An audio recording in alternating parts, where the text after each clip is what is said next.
चरित्र के मापदंड का पैमाना क्या है? सोना, जल्दी से ये सारे काम खत्म करके रसोई में चलते हैं। आज दीदी आ रही हैं। अगर आते ही उन्हें चाय नाश्ता नहीं मिला तो मम्मी जी फिर शुरू हो जाएंगी। और तुम तो जानती हो, मम्मी जी जब शुरू करती हैं तो किसी की नहीं सुनती। सोना और उसकी जेठानी सुधी घर के कामों में उलझी हुई आपस में बातें कर रही थी। सोना और सुधी सुनीता जी की बहुएं हैं। बहू कभी बेटी नहीं बन सकती, बहू तो दूसरे घर से है, अपनी थोड़ी ही होती हैं, इस सोच को मानने वाली स्त्री हैं।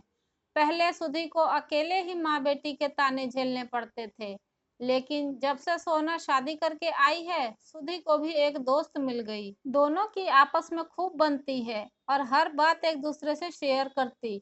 दीदी, 3 बज गए हैं, चलिए पहले खाना खा लेते हैं, मुझे तो बहुत जोरों से भूख लग रही है।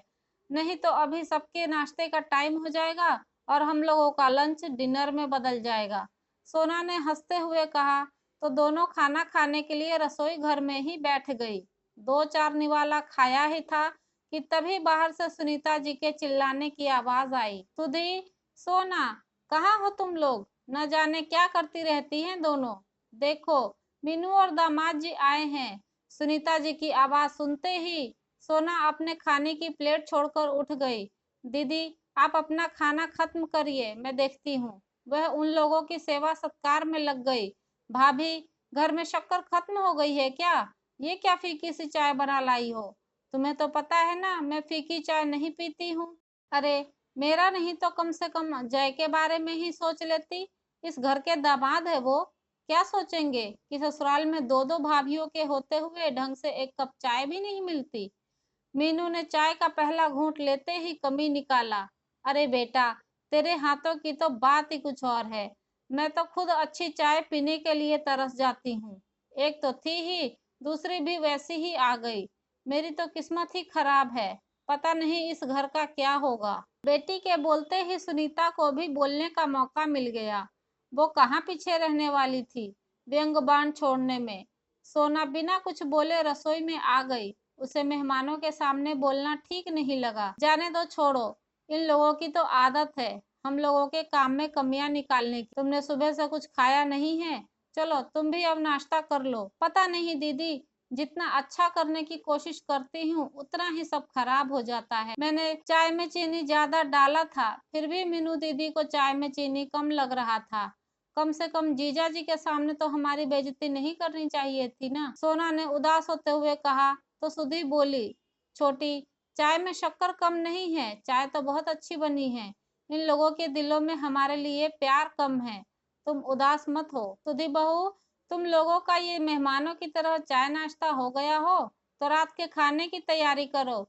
सुनीता रसोई में सब्जियों का थैला पकड़े खड़ी थी और जैसे ही उन्होंने देखा सोना और सुधी नाश्ता कर रही हैं, उनका मुंह बन गया। मम्मी जी, सोना ने सुबह से कुछ नहीं खाया है, इसलिए मैंने ही बोला पहले नाश्ता कर लो, उसके बाद सब करेंगे। अरे, एक समय नहीं खाया तो कुछ हो थोड़ी जाएगा। हमारे समय में तो कामों में लगे रहते थे और मेहमानों के आने पर खाने पीने की सुध ही नहीं रहती थी, बस उनकी सेवा में लगे रहते थे। अच्छे से अच्छा बनाना, खिलाना, उनके हर आराम का ध्यान रखना। लेकिन तुम लोगों से ये क्यों होने लगा? वैसे भी मेरी बेटी तुम लोगों को हमेशा से बोझ लगती है। नहीं मम्मी जी, बस हम जा ही रहे थे खाने की तैयारी करने, सुधी ने कहा। ये लो सब्जियां और पनीर। आज रात खाने में पनीर कोफ्ता, मिक्स वेज, आलू दम, कश्मीरी पुलाव, मिस्सी रोटी और मीठे में मखाने की खीर बना लेना। और हाँ, जल्दी जल्दी हाथ चलाओ। तुम दोनों बैठी गप्पे मार रही हो, समय का तो कुछ ध्यान ही नहीं है। सब्जियों का थैला वहीं रसोई में रखकर सुनीता चिल्लाते हुए बाहर चली गई। सुधी और सोना भी जल्दी से रात के खाने की तैयारी में लग गई। 9 बजते बजते खाना टेबल पर लगाकर सुधी ने कहा, सोना, मम्मी जी और दीदी को बुला लाओ खाने के लिए, वे लोग शायद ऊपर हैं, और तब तक मैं बाकी लोगों के लिए खाना परोसती हूँ। ठीक है दीदी। बोलते हुए सोना उन लोगों को खाने के लिए बुलाने ऊपर चली गई। माँ, तुम सोना भाभी पर नजर रखा करो, किससे बात करती है, क्या बात करती है, किसका फोन आया। भाई की पसंद के आगे हम कुछ बोल नहीं पाए। लेकिन माँ, तुम ही सोचो, वो लड़की हॉस्टल में रहकर आई है, वहां कौन देखने गया था कि क्या करती थी। कितने लड़कों के साथ घूमती थी। मैंने तो तभी कहा था, ऐसी लड़कियां क्या किसी की गृहस्थी बसाएंगी। ऐसी लड़कियों का कोई चरित्र थोड़े ही होता है।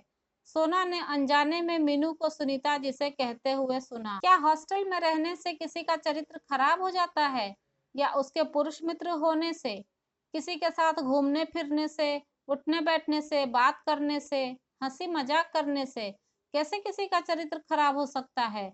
चरित्र मापने का ये कौन सा पैमाना है जिसमें सिर्फ लड़कियों का चरित्र मापा जाता है, लड़कों का नहीं?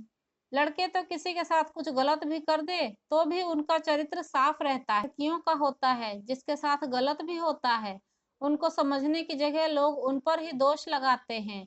लड़के भी बाहर रहकर पढ़ते हैं, नौकरी करते हैं, तो उनका चरित्र भी खराब होना चाहिए ना, सिर्फ लड़कियों का क्यों? हर बार लड़कियों को ही चरित्र प्रमाण पत्र देना पड़ता है, लड़कों को क्यों नहीं?